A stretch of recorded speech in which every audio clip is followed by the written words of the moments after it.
No biomechanics of bone में हम क्या पढ़ते हैं कि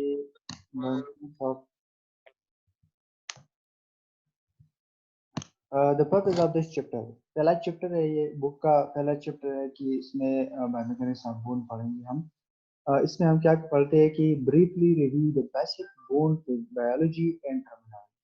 हम बोन की बेसिक बायोलॉजी पढ़ेंगे कि बोन की क्या क्या है, क्या चीज़ है और किस चीज़ से बना हुआ है, और इसके रिलेटेड जो बेसिक टर्मिनोलॉजी है वो पढ़ेंगे। इसके बाद हम describe the mechanical properties of human bone, और एक ह्यूमन बोन की जो मैकेनिकल प्रॉपर्टीज है वो पढ़ेंगे। फिर इसके बाद discuss the relevance of understanding bone property, और बोन की प्रॉपर्टीज क्या है ये हम डिटेल से पढ़ेंगे इस लेक्चर में।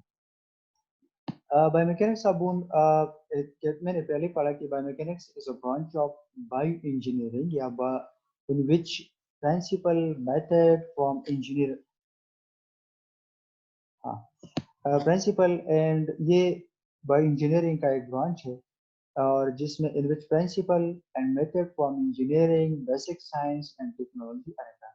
इनमें तीन मतलब जो बेसिक साइंसेज है, जो टेक्नोलॉजी है और जो इंजीनियरिंग, इन तीनों की जो प्रिंसिपल कंबाइन हो जाते हैं तो फिर हमारे साथ क्या बनाते हैं, बायोमेकेनिक्स।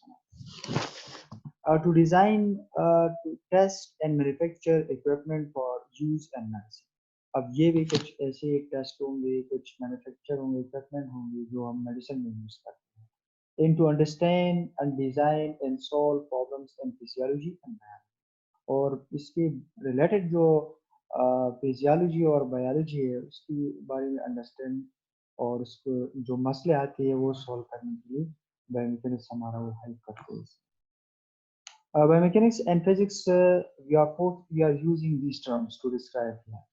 इंटरनल हम बेसिक में क्या करते हैं, फोर्सेस पढ़ते हैं, प्रॉपर्टीज ऑफ मैटर पढ़ते हैं, तो यही चीजें हम बायोमेकेनिक्स में भी पढ़ेंगे कि मसल बोन, मसल कार्टिलेज, इनकी प्रॉपर्टीज पढ़ेंगे, और उनका इन पर फोर्स का, मूवमेंट का, इन पर क्या इफेक्ट है और कैसे वो मूवमेंट में हमारा हेल्प करते हैं। Internal external forces of human body such as loading condition where there are external forces effects on the tissue, and बाहर से जो फोर्स आते हैं इनका क्या इफेक्ट है हमारे टिश्यू पर, और जो हमारे टिश्यू जो है वो कैसे फोर्स जनरेट करते हैं ये हम पढ़ते हैं। And response to them, what are their mechanical response, इन्हें बाहर से लोड आया, एक्सटर्नल फोर्स आया, लोड आया हमारी बॉडी पे, टिश्यूज पर, मसल्स पर, बोन पर, कार्टिलेज पर, और इसके रिस्पांस में हमारी बॉडी ने क्या मैकेनिकल रिस्पांस दिया, तो ये डिटेल्स हम पढ़ते हैं। अच्छा, तो इसके पहले जो है स्केलेटल सिस्टम, बायोमेकेनिक्स में हम हमारा मेन फोकस जो होता है वो स्केलेटल सिस्टम, क्योंकि ये तीनों चीजें जो है जैसे कि बोन, मसल्स, कार्टिलेज, ये सारी चीजें जो है वो स्केलेटल सिस्टम में है। क्योंकि स्केलेटल सिस्टम जो हम इसमें बोन होता है, मसल्स होते हैं, लिगामेंट्स होते हैं, टेंडन, इन तीन, ये जो चार टिश्यूज है ये मिलके क्या बनाते हैं, स्केलेटल सिस्टम। इसका मेन काम क्या है, स्केलेटल सिस्टम का काम क्या है कि protect the internal organs, internal organ को वो प्रोटेक्ट करता है, and provide rigid kinetics length, ये प्रोवाइड करता है। मसल अटैचमेंट साइड, तो मसल कहाँ कहाँ अटैच है, मसल के लिए अटैचमेंट के लिए साइड प्रोवाइड करते हैं। Facilitate muscle action and body movement, body muscle action को फैसिलिटेट करते हैं और बॉडी के मूवमेंट को फैसिलिटेट करते हैं। These all the basic function of bone, ये तीन, ये चार ये बेसिक फंक्शन है बोन की, are the function of bones, और due to unique structural and mechanical property that allow them to carry out these। skeletal system में जो ये चारों जो फंक्शन, ये बोन की, ये प्रोटेक्शन कराता है, रिजिड काइनेमेटिक्स प्रोवाइड करता है, मसल के अटैचमेंट के लिए साइड प्रोवाइड करता है, क्योंकि हमारे साथ जो स्केलेटल मसल्स है वो बोन के साथ अटैच है, और मसल की एक्शन को फैसिलिटेट करता है ताकि बॉडी जो है वो मूवमेंट करे। बोन की तरफ आती है कि बोन क्या चीज है, तो bone is the hardest structure in the body. Bone जो है सबसे बॉडी में सबसे सख्त जो है वो स्ट्रक्चर जो है वो बोन है, और dentin and enamel and the teeth are the hardest structure. Body में दो स्ट्रक्चर बहुत सख्त, एक जो dentin and enamel in the teeth में जो पॉट है, डेंटिन एंड एनिमल है, ये भी हार्ड स्ट्रक्चर है और बोन भी। अब बात ये है कि बोन और क्या दांत के जो है या टीथ जो है वो हमारे वो बोन है या नहीं। तो तो बोन टीथ जो है इनको हम बोन नहीं कहला सकते। बोन इसलिए नहीं कहला सकते कि टीथ की जो प्रॉपर्टीज है वो बोन की तरह नहीं है। क्योंकि अगर टीथ जो है टूट जाता है, हम्म, दांत टूट जाती है तो रीजनरेट नहीं कर सकते। फ्रैक्चर दांत में अगर कोई फ्रैक्चर सा बन जाता है तो वो फिर वो हीलिंग इसकी नहीं है। लेकिन बोन जो है वो रीजनरेशन भी इसमें होती है। मतलब अगर बोन फ्रैक्चर हो जाती है तो टूट जाते हैं तो फिर वो उसकी हीलिंग हो सकती है। तो इसी वजह से हम कहते हैं कि साइंटिस्टों ने और तो है एक्सपर्ट्स ने वो कहते हैं कि बोन टीथ जो है वो बोन में इंक्लूडेड नहीं है। यही डिफरेंस है। तो बोन जो है एक डायनामिक टिश्यू है। एक डायनामिक टिश्यू है क्योंकि मतलब जितना फोर्स इस पे आते हैं तो उसमें चेंजेस आते हैं, डेवलपमेंट होती है इसमें। और मेटाबॉलिक के लिए एक्टिव टिश्यू है, रिमेन एक्टिव थ्रू आउट। ये भी एक एक्टिव टिश्यू है, एक लाइफ टिश्यू है क्योंकि ब्लड सप्लाई भी है बोन को, नर्व सप्लाई भी है, ग्रोथ भी करती है। तो ये एक मेटाबॉलिक के लिए एक्टिव टिश्यू है through the life. And highly vascular tissue, vascular tissue भी है क्योंकि ब्लड सप्लाई इसको होती है तो वास्कुलर टिश्यू है। और हाँ, it can alter its properties and configuration in response to change in mechanical demand। अगर इस पे हम मैकेनिकल डिमांड चेंज करते हैं तो मतलब, या मिसाल की मैकेनिकल डिमांड का मतलब है कि फोर्स आता है, आप ऐसी हार्ड हैवी एक्टिविटीज कराती है कि जिसपे जिनमें बोन पे ज्यादा फोर्स आता है। तो अगर आप इनको हम कहते हैं मैकेनिकल डिमांड। तो अगर इनमें आप चेंज लाते हैं मैकेनिकल डिमांड तो बोन भी अपनी कॉन्फ़िगरेशन में, अपने स्ट्रक्चर में, अपनी प्रॉपर्टीज को वो चेंज करता है। ये बोन की प्रॉपर्टीज है। फिर जो है for example change in bone density are common use. Bone की डेंसिटी चेंज होती रहती है, decrease with long period of disuse. अगर एक बंदे एक लॉन्ग पीरियड ऑफ टाइम के लिए वो यूज नहीं करता बोन को तो उनकी उस बंदे की जो बोन की डेंसिटी है वो कम हो जाती है। अगर एक बंदे इंक्रीज ग्रेटली इंक्रीज यूज, अगर एक बंदे ज्यादा यूज करती है, गेम्स खेलते हैं, ऐसी हैवी एक्टिविटीज कराते हैं जिनमें बोन पे ज्यादा फोर्स आती है तो उनकी डेंसिटी भी बढ़ जाती है। Change in bone shape is noted during fracture healing and after certain operation. अगर फ्रैक्चर हो जाता है तो वो हीलिंग इसकी शुरू हो जाती है, या कोई एक खास अलग ऑपरेशन के बाद जो बोन की शेप में चेंज आता है। दस bone adopt changes with mechanical demand है। तो अगर बोन पे अगर हम मैकेनिकल डिमांड को चेंज करते हैं तो उसके मुताबिक वो जो बोन एडाप्टेशन अडॉप्ट कर लेते हैं। फिर अभी आते हैं कंपोजिशन ऑफ बोन की तरफ। अच्छा, पहले तो है वाटर। बोन जो है कंसिस्ट ऑफ वाटर। एक तो वाटर हो गया, ऑर्गेनिक कंपाउंड्स भी है इसमें। The inner organic compounds of bone max tissue hard and rigid, while the organic components gives bone its flexibility in it। bone दो कंपोनेंट, एक तो वाटर है, फिर ऑर्गेनिक कंपोनेंट भी है इसमें और इनऑर्गेनिक कंपोनेंट भी। जो इनऑर्गेनिक कंपोनेंट है वो बोन को बेसिकली टिश्यू को मतलब वो रिजिडिटी प्रोवाइड करे। जो हार्डनेस है बोन की तो वो basically that is because of inorganic portion. और जो बोन की फ्लेक्सिबिलिटी है, जो रिजाइलेंस है, वो है एक्चुअली ऑर्गेनिक पोर्शन की वजह से, जो बोन का organic component।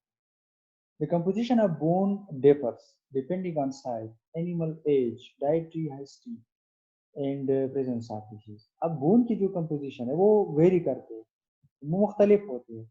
अब ये डिपेंड करते हैं कि बॉडी में कौन सा रीजन है, किस रीजन का बोन है, लोअर लेम है या अपर लेम है, इसकी कंपोजिशन में भी थोड़ी सी चेंजेस होती है। या एज, मतलब यंग है, बच्चा है, बूढ़ा है, तो इसकी एज के साथ भी बोन की जो कंपोजिशन है उसमें तब्दीली आती है। और या एक बंदे वो कैसे खुराक खाते हैं और वो भी डिपेंड करते हैं।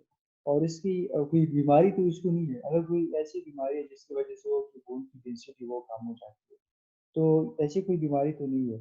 तो ये वजूहत है मतलब जिसकी वजह से बून की कंपोजिशन वो वेरी करती है, डिफर करती है एक दूसरे। फिर इसके बाद Some of our students complaining about that your voice is not clear.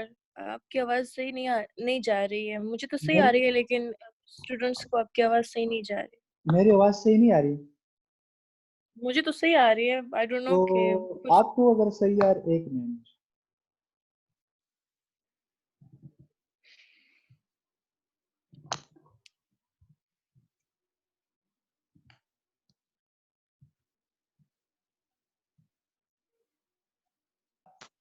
No इसकी रिकॉर्डिंग हमें सेंड कर दीजिए। ठीक है, बस मैंने रिकॉर्डिंग रिज्यूम की है।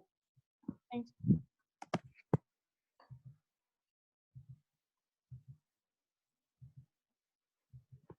अच्छा, तो ये ओवरऑल कंपोजिशन ऑफ बोन है। तो पहले हमने पढ़ा कि bone consist of water, organic, inorganic. तो वाटर जो है वो 10% है बोन में। वाटर इसमें कितने परसेंट है? 10% जो है वो वाटर है इसमें। और 23% जो है वो कोलेजन है, ऑर्गेनिक कंपोनेंट। ऑर्गेनिक कंपोनेंट में फिर 23% जो है वो कोलेजन है, एक किस्म की प्रोटीन है। और 2% जो है नॉन कोलेजन प्रोटीन। और 65% जो है वो मिनरल है। कौन सा मिनरल है? Calcium hydroxyapatite. ये बेसिकली बोन की जो रिजिडिटी है और हार्डनेस है, ये एक्चुअली इसकी वजह से है। और जो फ्लेक्सिबिलिटी है वो इन कोलेजन और नॉन कोलेजन प्रोटीन और 10% हमारे साथ बोन में है। तो टू मेजर कंपोनेंट्स है बोन की। ऑर्गेनिक कंपोनेंट, जो ऑर्गेनिक कंपोनेंट में टाइप 1 कोलेजन। अब ये बात याद रखना कि कौन सा है, ये इसमें टाइप 1 कोलेजन है। फिर एमॉर्फस ग्राउंड सब्सटेंस है इसमें। एक तो टाइप 1 कोलेजन है, एक एमॉर्फस ग्राउंड सब्सटेंस है। कुछ हमारे साथ फिर जो है कैल्शियम हाइड्रोक्साइड। ऑर्गेनिक कम matter 40% of the dry weight. Bone का जो ड्राई वेट है वो 40% जो है वो ऑर्गेनिक मैटर है, consisting of type 1 collagen fibre embedded in the ground substance. ये जो टाइप 1 कोलेजन है वो एम्बेडेड है in the ground substance of the bone, containing proteoglycans and glycoproteins. The collagen fibers are made of bundles of fibril to resist the pulling. इसमें जो collagen fibre है ये bundle of fibrils बनाती है ताकि जो पुलिंग फोर्सेस आती है बून पे उनको रेजिस्ट करने। इसके बाद ड्राई वेट जो है अभी पहले स्लाइड में हमने पढ़ लिया कि 40% जो ड्राई वेट है बून की, इसमें अब इसमें 90% जो है वो कोलेजन है, प्रोटीग्लाइकेन है। बाकी जो है प्रोटीग्लाइकेन है, नॉन कोलेजिनस लैटेक्स प्रोटीन है और ग्रोथ प्रोटीन। 90% इसमें ड्राई वेट में 90% जो है वो फिर कोलेजन प्रोटीन है। इनऑर्गेनिक में जो 60% अब ये 40% तो कोलेजन था, जो 60% ड्राई वेट है वो इनऑर्गेनिक कंपोनेंट की वजह से made of shifting of substance, made of stiffening substances to resist bending and compression. अब ये देखिए कि ऐसे सख्त मटेरियल से ये बने होते हैं कि जो बेंडिंग फोर्सेस है, जो कंप्रेशन फोर्सेस है, इनको रेजिस्ट करें। लेकिन जो कोलेजन वाला था वो पुलिंग फोर्सेस को रेजिस्ट कर।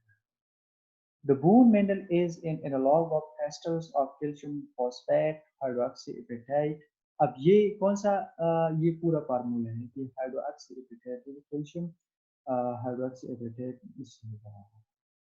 It is association of hydroxyapatite with collagen. अब ये फिर क्या बनाते हैं? कोलेजन फाइबर के साथ एसोसिएशन बनाता है which is responsible for the hardness of bone। ये बोन की हार्डनेस के लिए रिस्पॉन्सिबल है। Provides the compressive strengthening of the bone. Bone को जो कंप्रेसिव स्ट्रेंथ है, अगर हम बोन को अगर कंप्रेस करते हैं तो हमें रेजिस्टेंस शो करता है। तो ये कंप्रेसिव स्ट्रेंथ को रेजिस्ट करता है, responsible for the mineralization of the bone. और बोन की जो मिनरलाइजेशन है ये इसकी वजह से, ये वही हाइड्रोक्सी एपेटाइट की क्रिस्टलाइन फॉर्म है, ये इसी फॉर्म में मौजूद होती है बोन में। और टाइप्स ऑफ बोन की तरफ जब आते हैं तो एक हम माइक्रोस्कोपिकली जब हम देखते हैं तो अच्छा,